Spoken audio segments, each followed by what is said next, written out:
तो गाइस सबसे पहले तो आप सभी को हैप्पी न्यू ईयर। और मैं इस वीडियो में मैंने शुरू के 3 मिनट में अपनी खुद की वॉइस यूज़ की है, क्योंकि मैंने कल एआई वॉइस जो मैं जहाँ से करता हूँ वहाँ पे वॉइस लिमिट रीच हो गई थी, तो हो नहीं पा रहा था। तो मैंने खुद से ही शुरू के 3 मिनट में कर दिया है। और मैंने बोला था कि मैं 10 चैप्टर कल आऊँगा, बट मेरे एग्ज़ाम्स आ रहे तो मुझे उतने ज़्यादा टाइम मिल नहीं पा रही है। तो मैंने इस बार तो थोड़ा 7-8 मिनट का ही रखा है, तो थोड़ा देख लेना, उसके लिए सॉरी। और मुझे कमेंट्स में वीडियो स्टार्ट होने से पहले ये बता दो कि मैं इस मानवा को कंटिन्यू कर रहा हूँ, तो मैं रोज़ के 1-2 चैप्टर अपलोड कर दूँ, या फिर 3-4 दिन के हर 3-4 दिन के इंटरवल पे 5 से 6 चैप्टर कर दिया करूँ। ये कमेंट्स में बता देना, ठीक है। चैप्टर 3 के स्टार्टिंग में डॉक्टर ली से पूछता है इल्यूजन्स के बारे में, इस बार कुछ नया हुआ या फिर सारी चीज़ें सेम ही रही। ली फिर जवाब देता है, मैं हूँ तो उसी जगह पे सेम काम ही कर रहा हूँ, बस इस बार। फिर डॉक्टर उससे पूछता है इस बार क्या।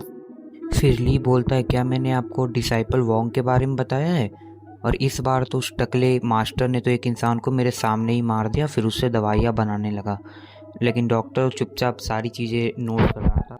फिर ली डॉक्टर से पूछता है, डॉक्टर क्या आप मुझे बता सकते हैं मुझे ये सारे इल्यूजन्स क्यों आ रहे हैं, इन सब का कुछ मतलब भी है या नहीं? फिर डॉक्टर जवाब देता है, नहीं, तुम्हें इन सब बातों की बिल्कुल भी चिंता नहीं करनी चाहिए, वो सब सारी चीज़ें बस छलावा है।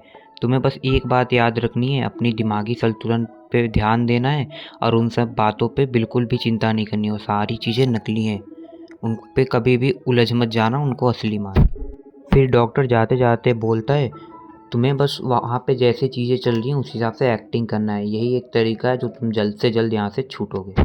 फिर हमें एक लड़की दिखाई जाती है जो कि ली से मिलने के लिए आई हुई होती है। उसको ली देखकर थोड़ा चौंक जाता है। फिर हमें दिखाया जाता है कि उस लड़की का नाम नाना है, जो कि ली की बचपन की बहुत ही बढ़िया वाली दोस्त। उसको ली देखकर बोलता है नाना, और फिर उसके बाद एक बहुत ही अजीब सी स्माइल देता है उसको। फिर वो अपनी बैग से नोट्स निकाल कर बोलती है, देखो मैंने तुम्हारे लिए टीचर्स के द्वारा अप्रूव की गई मटेरियल्स लाई हूँ पढ़ने के लिए। फिर उसको ली बोलता है, हम दोनों बचपन से दोस्त हैं और तुम मुझसे मेरे लिए बस यही लाइक कर आई हो? फिर वो उसके सर पे वो बुक मार के बोलती है, बिल्कुल नहीं। फिर नाना अपने बैग से एक गेम कंट्रोलर भी निकाल कर उसे देती है, जिसको देखकर ली बहुत ही ज़्यादा खुश हो जाता है, लेकिन वो हाथ पीछे कर लेती है, बोलती है फिर, मुझे दीदी बोलो फिर ही दूंगी मैं तुम्हें ये गेम कंट्रोलर।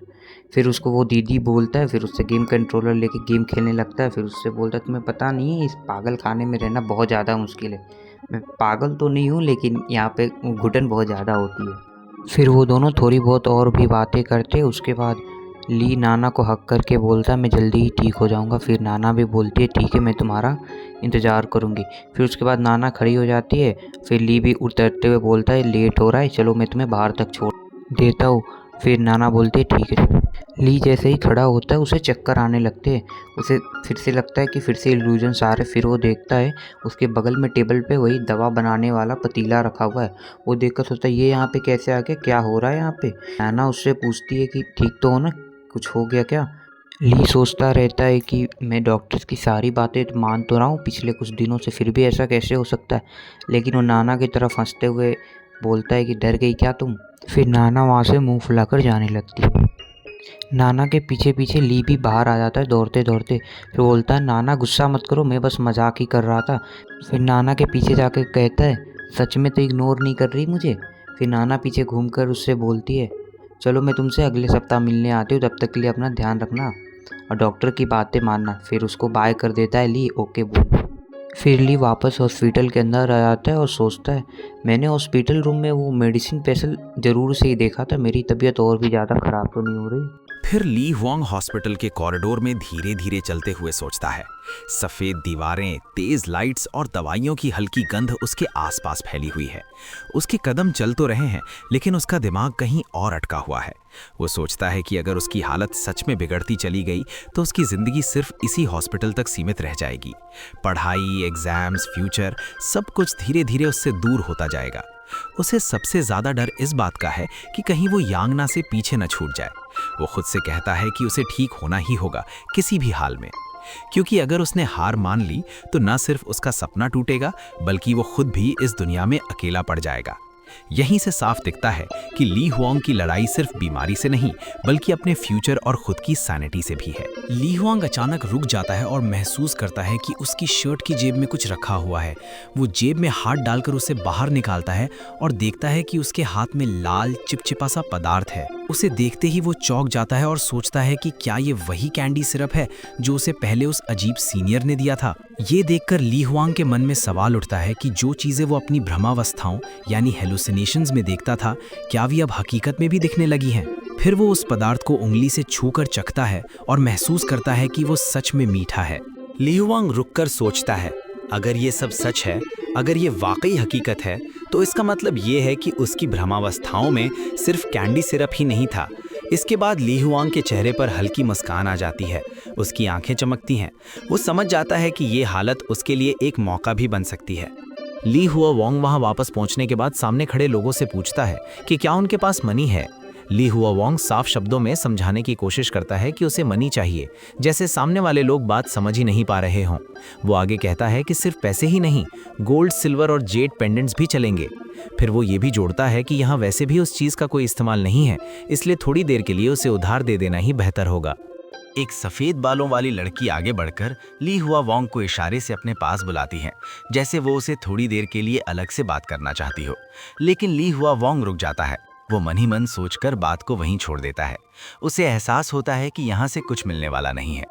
वो खुद से कहता है कि इन लोगों के पास भला मनी कैसे होगी, ये सब तो पूरी तरह नशे और लत में डूबे हुए लोग लगते हैं। तभी पीछे से कोई उसे आवाज़ देता है और उसे सीनियर ब्रदर ली कहकर पुकारता है। ली हुआंग सामने बैठी लड़की को देखता है। लड़की थोड़ी हिचकिचाहट के साथ अपनी कलाई से एक ब्रेसलेट उतारती है और उसे आगे बढ़ा देती है। वो ली हुआंग से पूछती है कि क्या ये काफ़ी होगा। ली हुआंग आगे झुककर वो ब्रेसलेट अपने हाथ में ले लेता है। वो उसे हल्का सा तौलता है और महसूस करता है कि देखने में पतला होने के बावजूद उसका वजन ठीक है। फिर वो उसे आंखों के सामने उठाकर ध्यान से देखने लगता है और चुपचाप सोच में पड़ जाता है। ली हुआंग उस गहने को देखते हुए कहता है कि आखिरकार ये गोल्ड ही है और काफ़ी ठीक लग रहा है। वो हल्की मुस्कान के साथ कहता है कि वो इस गोल्ड एंकलेट को कुछ समय के लिए उधार ले लेगा और बाद में लौटा देगा। इसके बाद वो लड़की को एक कैंडी केन देता है और बताता है कि ये खाने लायक है और मीठी है। लड़की झुककर सीनियर ब्रदर ली का धन्यवाद करती है। दूर खड़े कुछ लोग ये सब देखते रहते हैं, जबकि ली हुआंग मन ही मन सोचता है कि वो किसी ज़्यादा काम की चीज़ की उम्मीद कर रहा था। पीछे खड़े कुछ लोग आपस में कहते हैं कि इसमें कोई मज़ा नहीं आया। तभी अचानक पीछे से एक सख्त आवाज़ आती है, तुम लोग यहाँ क्या कर रहे हो?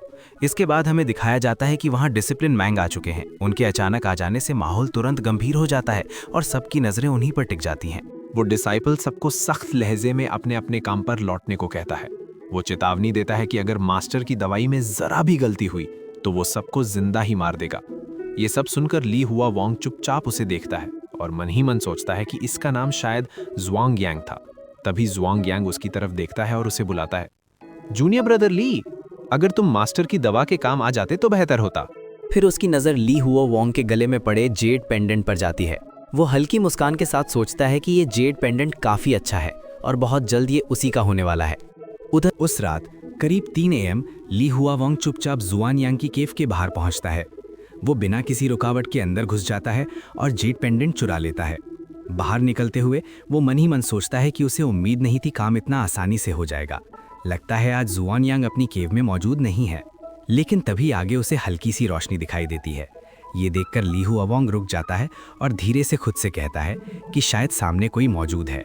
अचानक से स्वान यांग चुपचाप ली हुआंग के पीछे आ जाता है। उसकी आवाज़ सुनते ही माहौल ठंडा पड़ जाता है। वो हैरानी से पूछता है, जूनियर ब्रदर ली, इतनी रात को तुम यहाँ क्या कर रहे हो? ली हुआंग एक पल के लिए जम जाता है। उसे बिल्कुल उम्मीद नहीं थी कि इस वक्त स्वान यांग यहीं मौजूद होगा।